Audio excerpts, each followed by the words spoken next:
നിങ്ങൾ എന്നെ പല പേരിലും വിളിക്കുന്നുണ്ട്. ഈശ്വരൻ, പരമാത്മാവ്, യഹോവ, അല്ലാഹു, ശിവൻ എന്നിങ്ങനെ. നിങ്ങൾ പള്ളിയും ഗുരുദ്വാരയും മന്ദിരവും മസ്ജിദും മൂർത്തികളും എനിക്കു വേണ്ടി നിർമ്മിച്ചു. എന്റെ പേരിൽ എത്ര യുദ്ധങ്ങൾ ചെയ്തു, എനിക്കായി എത്ര ബലികൾ അർപ്പിച്ചിരിക്കുന്നു. കണകണങ്ങളിൽ ഉണ്ടെന്ന് പറഞ്ഞ് നിങ്ങൾ എന്നെ സർവവ്യാപിയാക്കി. സംഘർഷത്തിന്റെയും ദുഃഖത്തിന്റെയും സമയത്ത് നിങ്ങൾ എന്നെ ഓർമ്മിക്കുന്നു. സുഖത്തിന്റെ ദിനങ്ങളിൽ വിസ്മരിക്കുന്നു.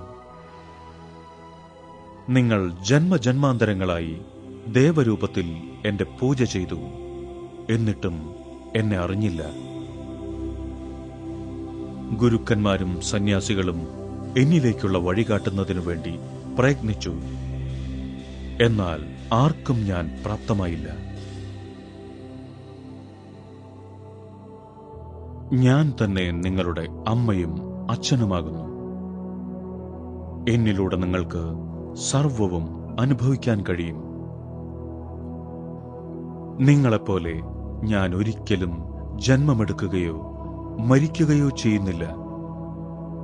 ഞാൻ ഒരു ജ്യോതിയാണ്. എന്റെ സ്വരൂപം അതിസൂക്ഷ്മ ബിന്ദുവിന് സമാനമാണ്. അതിനെ ഈ സ്ഥൂല നേത്രങ്ങളാൽ കാണാൻ സാധ്യമല്ല. നിങ്ങൾ എന്നെപ്പോലെ തന്നെ അതിസൂക്ഷ്മമായ ജ്യോതിർബിന്ദുക്കളാണ്.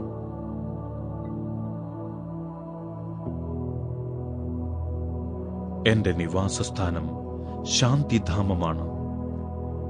അവിടെ സർവത്ര ശാന്തിയാണ്.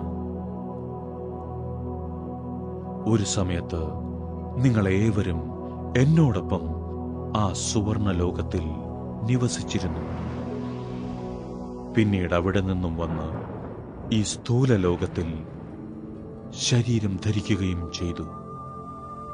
അപ്പോൾ മുതൽ നിങ്ങളുടെ ജീവിതകഥ ആരംഭിക്കുകയായി.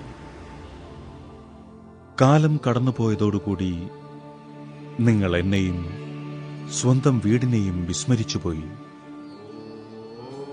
ഞാനിപ്പോൾ വീണ്ടും വന്നിരിക്കുകയാണ്, നിങ്ങൾക്ക് സമയത്തിന്റെ മഹത്വവും രഹസ്യവും പകർന്നു തരുന്നതിനു വേണ്ടി. ഞാൻ വീണ്ടും അവതരിച്ചിരിക്കുകയാണ്, നിങ്ങൾ വിസ്മരിച്ചതിനെക്കുറിച്ചെല്ലാം ഓർമ്മിപ്പിക്കുവാൻ.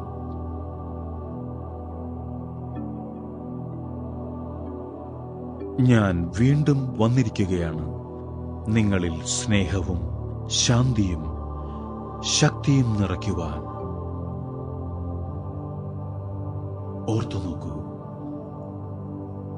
ഓർത്തുനോക്കൂ.